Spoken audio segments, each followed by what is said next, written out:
Very good morning. Welcome to news analysis program. గడిచిన 24 గంటల్లో మనం చదివిన అంటే ప్రింటెడ్ పేపర్లో చదివినటువంటి వార్తలు, మనం చూసినటువంటి వార్తలు అంటే టీవీలో చూసిన వార్తలు, సోషల్ మీడియాలో వైరల్ అవుతున్నటువంటి వార్తలు, రచ్చబండ దగ్గర జరుగుతున్న చర్చలు, ఇవన్నీ కూడా ఈ వార్తల్లో వాస్తవాలు ఏంటి, ప్రజలు పనికొచ్చేటువంటి కోణం ఏంటి, వాస్తవాలు దాచిన ఏమైనా ఉన్నాయా, మెయిన్ స్ట్రీమ్ మీడియా వదిలేసినటువంటి చాలా రకాల వార్తల్ని ఈ ప్రోగ్రాంలో నేను చర్చించడానికి ప్రయత్నం చేస్తున్నాను. ఎందుకంటే మెయిన్ స్ట్రీమ్ మీడియా మనందరికీ తెలిసిందే, పార్టీలకు కొమ్ము కాస్తున్నో అధికారిక పార్టీలకు ఒత్తాసు పలకడం అనేది చూస్తూనే ఉంటాం. అలాంటప్పుడు కొన్ని వార్తలని అసలు ప్రచారమే చేయదు, కొన్ని వార్తలని వక్రీకరించడము లేదా తగ్గించి చూపించడం జరుగుతుంటుంది. అందుకనే ఈ న్యూస్ అనాలిసిస్లో అట్లాంటి వార్తలను వాస్తవంగా ఏం జరిగింది, అది అందులో ఉన్నటువంటి వైఫల్యం ఎవరు, దానికి బాధ్యులు ఎవరు, ప్రజలకు జరుగుతున్న అన్యాయం ఏంటి, అలాంటి విషయాలు ప్రజలకు జరుగుతున్న ప్రయోజనం ఏంటి నిజాలు నిగ్గు తెలిసే ప్రోగ్రామే న్యూస్ అనాలిసిస్ ప్రోగ్రాం. ఉత్తమ్ సంగతి ఉత్తదేనా, మంత్రికి తెలవకుండానే కొడంగల్ నారాయణపేట లిఫ్ట్, ఎన్ఓసి సాగునీటి శాఖలో రచ్చ, ఎన్ఓసి వెనక సలహాదారుడిదే కీలక పాత్ర, ఏకపక్షంగానే కర్ణాటకతో చర్చలు, గుట్టుగా రేవంత్ రెడ్డి సమ్మతి, నమస్తే తెలంగాణ కథనంతో అవాక్కైన ఇంజనీర్లు మంత్రి. మనం ఈ దుర్మార్గులు ఎట్లుంటారో చూస్తాం కదా. తిన్నింటి వాసాలు లెక్క పెడతారు, వెనకొచ్చిన కొమ్ములే గట్టిగా ఉంటాయి. మనం ఆ సినిమా గుర్తుంది, యమధర్మరాజు ఎమ్మె ఏకులా ఉండి తర్వాత మేకులు అయ్యేటువంటి నాయకులను చూస్తుంటాం కదా. అట్లాంటిగా అనిపిస్తుంది కొన్ని సంఘటనలు చూస్తూ ఉంటే. శ్రీమాన్ నరేంద్ర మోడీ గారు దైవ సమానులు, ఎందుకంటే ఆయన బయాలజికల్గా పుట్టలేదట, మరి ఎట్లా పుట్టాడు ఏంటో అనేది ఆ పుట్టుక గురించి నేనైతే ఏం వ్యాఖ్యలు చేయలేను. కానీ ఆయన అద్వాన్ని వెనక కూర్చోపో అంటాడు, నువ్వు వెళ్ళిపో ఇక్కడి నుంచి అంటాడు, లేచి వెనక్కి కూర్చోపో అంటాడు, ఆయన మీద ఆయన ఉన్నప్పుడు ఆయన కాలు మీద కాలేసుకొని కూర్చుంటాడు. అసలు నువ్వు రాకు, మీటింగ్లకు రాకు, ఏకంగా అయోధ్య రామాలయం పూజకే రానియలేదు. అట్లాంటి మహనీయులు ఉన్నటువంటి ఈ దేశంలో ఇక్కడ కూడా నిన్న జరిగింది అట్లాంటిదే.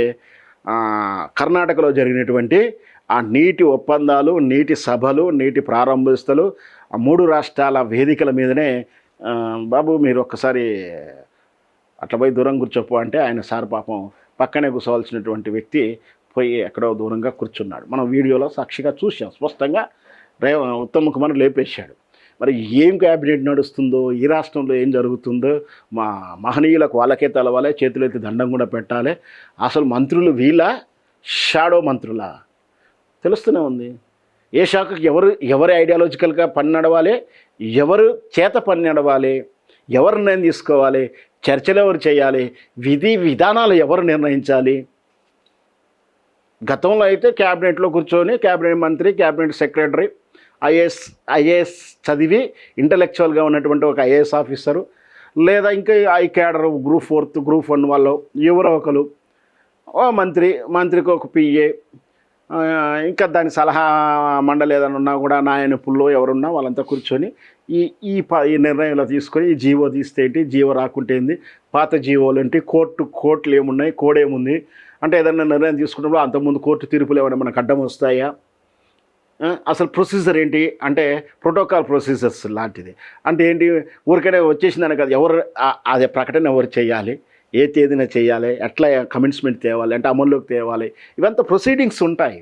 ఇంటలెక్చువల్ నిర్ణయిస్తుంటారు, అక్కడ చర్చ జరుగుతుంది ఇంటర్నల్గా, అన్ని మినిట్ బుక్లో రాసుకుంటారు. ఈరోజు వచ్చాము, ఈరోజు మాట్లాడాము, ఒక ప్రాజెక్టులో నీళ్ళు వదలాలన్నా కూడా అంత తతంగా ఉంటుంది.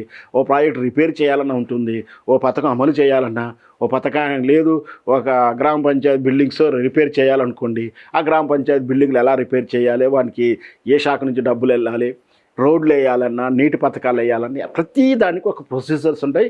ఖచ్చితంగా మాన్యువల్ బుక్ ఉంటుంది. భారత రాజ్యాంగం ఆ విధంగా ఫెసిలిటీ ఇచ్చింది. అలాంటి చట్టాలు, ప్రొసీడింగ్స్, యాక్ట్లు, మాన్యువల్ బుక్స్ తయారు చేసి పెట్టుకుంది. ప్రతి శాఖ, ప్రతి విధి విధానానికి ఆ ప్రింటెడ్గా ఉన్నటువంటి ప్రకారం వెళ్లాల్సి ఉంటుంది.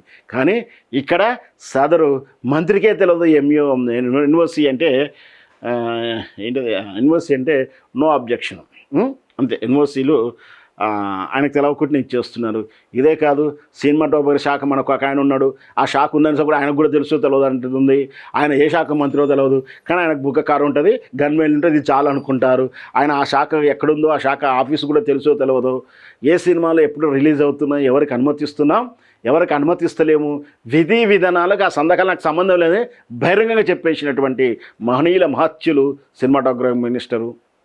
ఇక్కడ ఇది ఆ శాఖలకే ప్రత్యక్షమైనటువంటి మంత్రి లేనటువంటి కొన్ని 2 శాఖలు ఉన్నాయి. ఆ శాఖల విషయంలో ఎవరు డిసిషన్ తీసుకుంటున్నారు?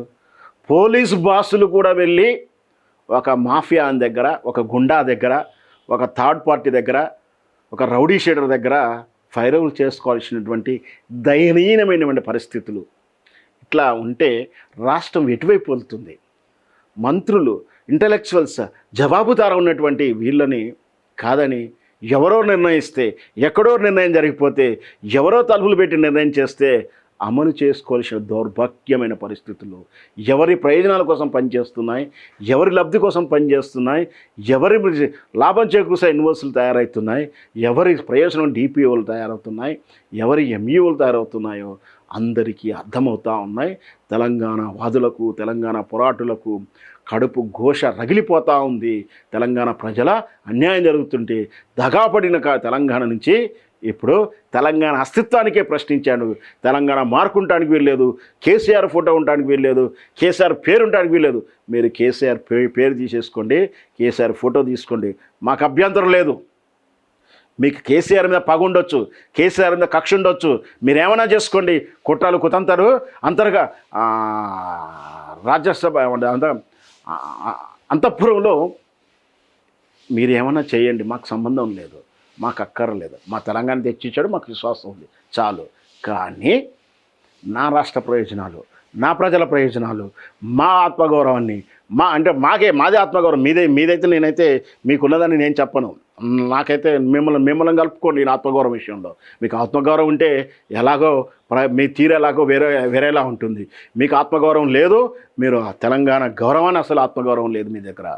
మా తెలంగాణ ఆత్మగౌరవాన్ని ఎందుకు తాకట్టు పెడుతున్నారు అనేది మేము ఎప్పుడు ప్రశ్నిస్తుంటాం. Hi friends, thank you for watching this video. ఈ వీడియో కనుక మీకు నచ్చినట్లయితే దయచేసి లైక్ చేయండి, షేర్ చేయండి. ముఖ్యంగా మా ఛానల్ 24/7 న్యూస్ టీవీని సబ్స్క్రైబ్ చేసుకోండి.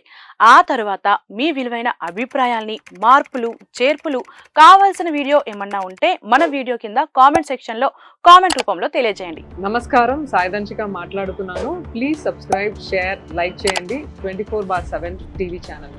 హాయ్ నమస్తే, నేను మీ Sonia Akula. Please subscribe to 24/7 news TV. Hi అండి, అందరికీ నమస్తే. నేను Mankota Prasad. Please do subscribe 24/7 news TV. Political, entertainment and infotainment updates కోసం like, share, subscribe 24/7 news TV.